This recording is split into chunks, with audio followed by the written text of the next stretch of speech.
Right, today I'm going to do things a little bit differently. I've got loads going on, but I want to make sure that I get this video out to you guys. And today I'm going to be showing you how to create cinemagraphs like this. And this.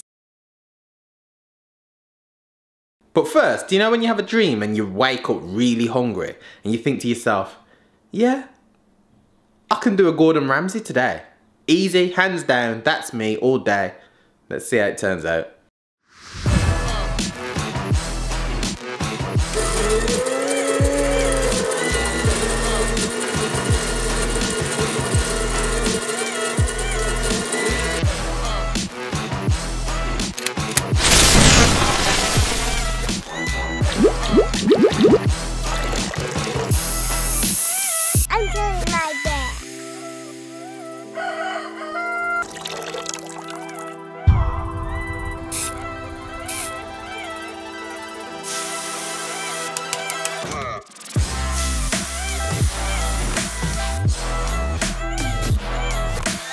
Now I'm running late, so I really gotta hurry up, but I'm heading to Lee's now because we're going to shoot some cinemagraphs.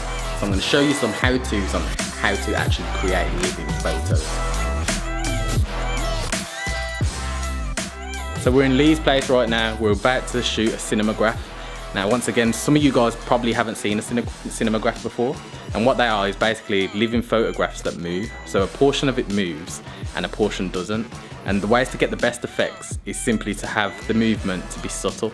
So the more subtle it is, the more it tricks your mind and makes you think, is that me or is it actually moving? First tip for making a cinemagraph is don't go over the top on the type of look that you're trying to achieve.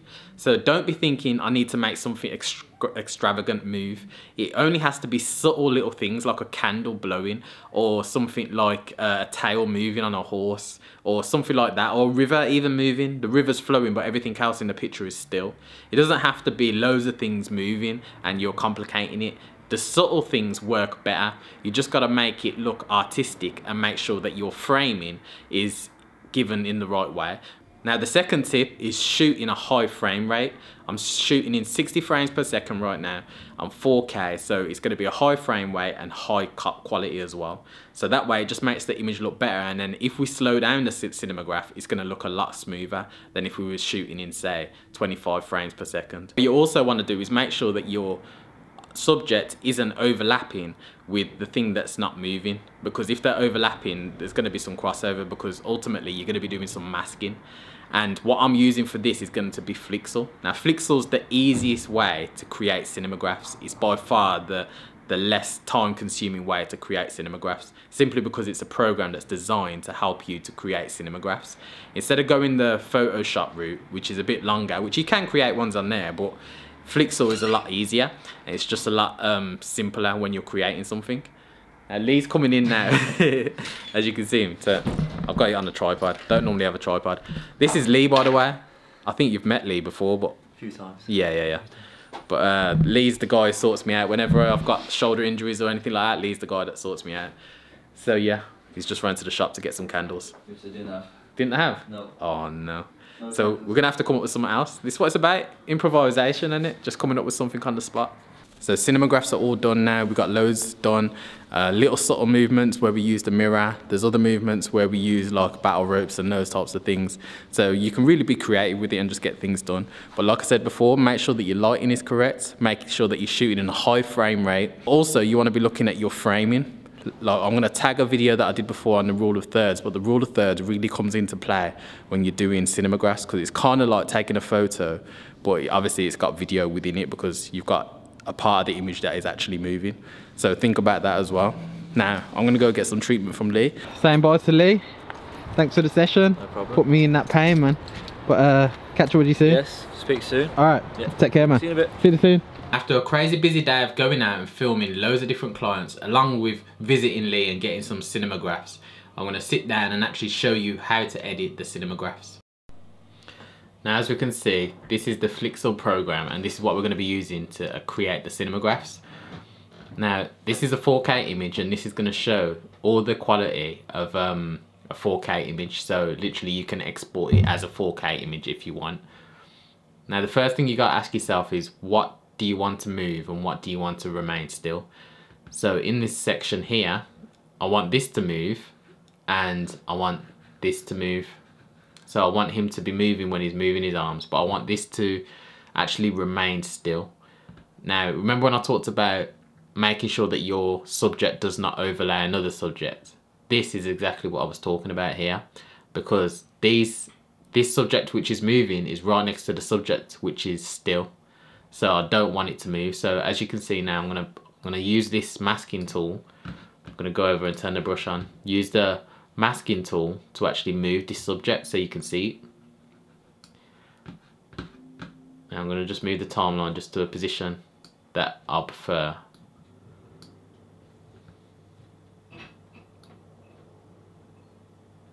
And I want to move it. I want to move this. This is actually the thumbnail where it's going to stay. That's the image that you're going to actually see because I've dragged it to that image. But this is the timeline which is going to have the moving motion within the video. Now as you can see, I've masked out this part. I need to mask out the rest of it. This is just quick for an example. But as I'm masking out, like obviously you can go over it in more precisely if you want to, and you can actually like make your brush smaller, make the opacity less, so you can feather in the edges and stuff like that, so you can be as precise as you want. But for time's sake, I'm just going to do this quick just to show you an example of what I mean by making sure that your layers do not overlap. Now as you can see here, as we get closer to the body, what we've got to remember is if he's moving on this section of himself while he's actually lifting the weight, then it's going to show up in this section. This is why it's important not to overlay.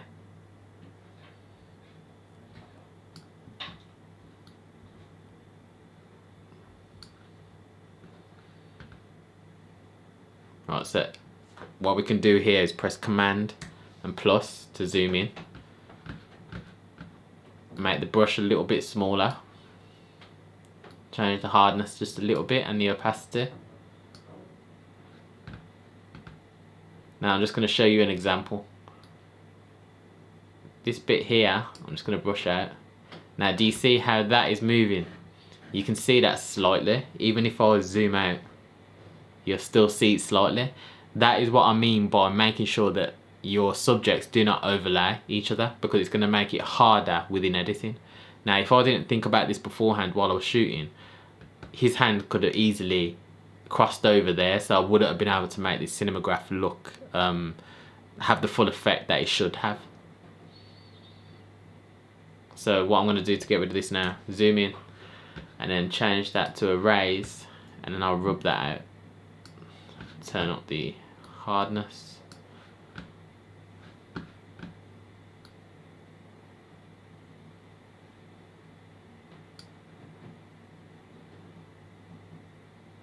And that's it. And the edge of the knuckles, I think they do come in.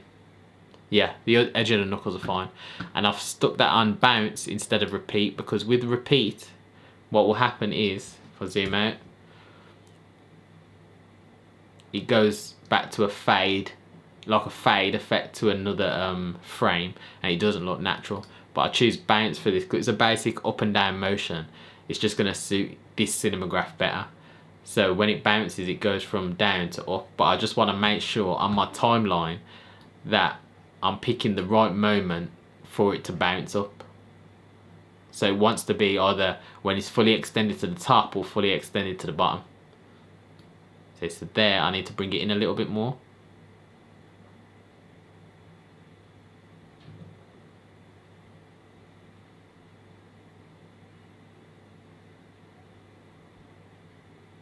Right, we'll come back to that. And then what I want to do on this side is make the other person, the other subject, move here. So I'll just mask that, and this one will be easier because it's not overlapping, so I can literally just scrub this out. You can be more precise if you want to make your brush smaller and things like that, but it's just for an example again. So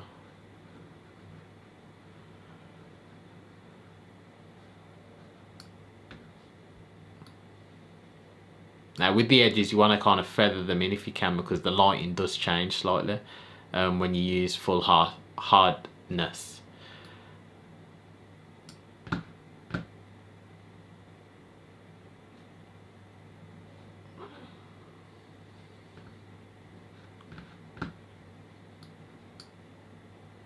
Let's see if we can find a better motion for him.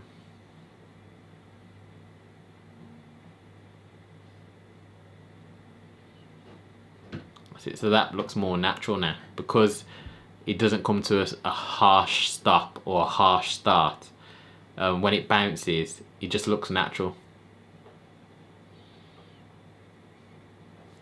And then that's it. So I could literally run with that if I wanted to. I would obviously like brush up certain parts, but you can play with it as well. Like you can play with the speed, make it faster if you want to,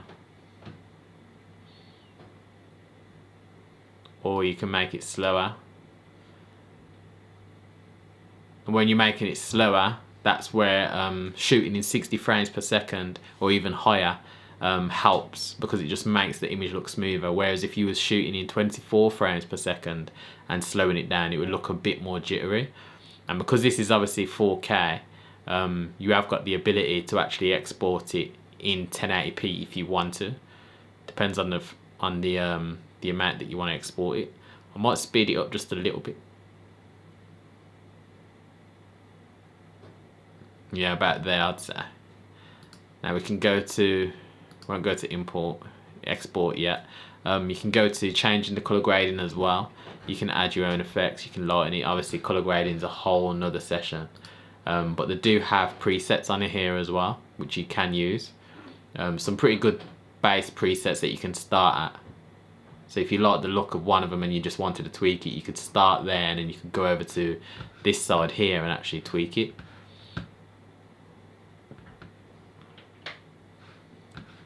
So yeah, that's that side. Now for your crop factors, let's say you wanted to do this for Instagram, for example, and you wanted to do it say 9:16, which is the Instagram stories ratio. You could use that, and you could literally crop that in, move that in where you want to move it, and you could have a cinemagraph there, or you could shoot in landscape when you're actually shooting to get the full effect. And actually understand what you're shooting and have it in frame and have it set beforehand, because trying to make a good stories cinematograph out of a full 4K image is going to be hard, because obviously within your composition you didn't take into account that you're going to be actually shrinking it to the 9:16 dimensions. So you've got to make sure that you've got everything in frame and using the rule of thirds. It's like a photograph, like I said before, and I'm going to link up the video that I did before on rule of thirds. Rule of thirds is really important when you're doing cinemagraph, because it just helps you to make your image look more pleasing to the eye. But we're going to go back to the original, which is 4K, and then I'm more or less happy with that. But you can change the dimensions, like I said before. You can change the dimensions any way that you want.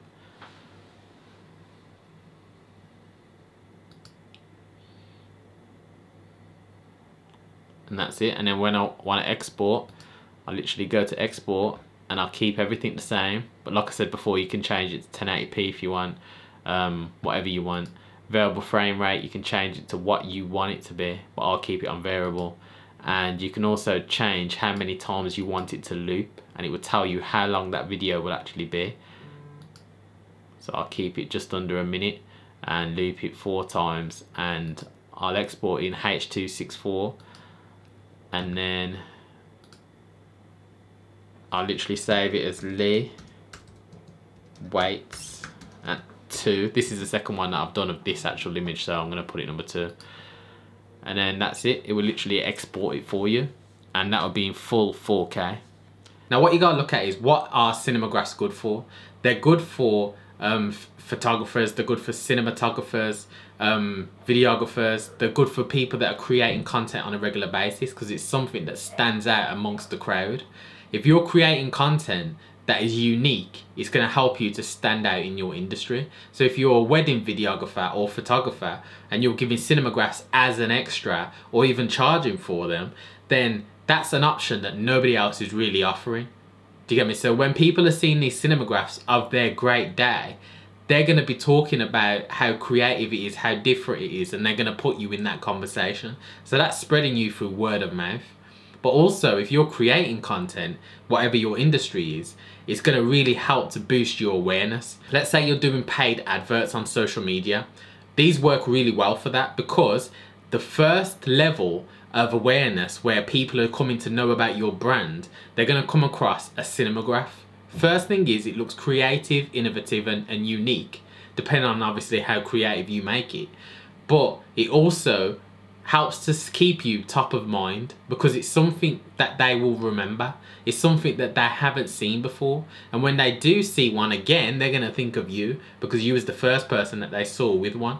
So it's going to help with that. Also, the click-through ratio for Cinemagraphs is way above normal video and photographs. Simply because when you're scrolling down on your timeline and you see a Cinemagraph, it's going to make you stop and wait and say, hold on, what's that? And then they're going to click on it to see more, or to see what the information is actually about. Because if you've gone through this time and effort to create something so innovative, you must have something interesting to say. That's the assumption that a lot of people have. And hopefully you have got something interesting to say, otherwise you just shouldn't be there anyway.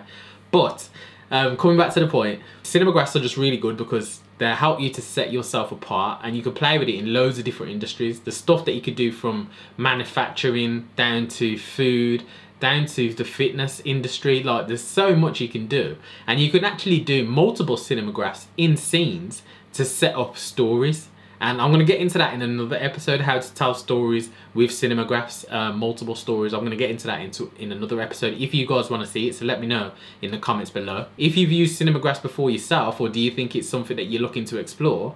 And also, I'm going to leave a link below to Flixel, so let me know if you subscribe and use the software, and I'd love to see some of the stuff that you're creating. And again, I'm not sponsored to say this or anything like that. I just like Flixel's software. It's really good software, and it just takes a lot of time and effort out of doing it the Photoshop way, which there's no problem with. But if you want to move things fast, just use the software. Now hopefully I'll catch up with you guys soon, and I hope you enjoyed today's vlog. A little bit different, but I'm trying things out, you know, always testing.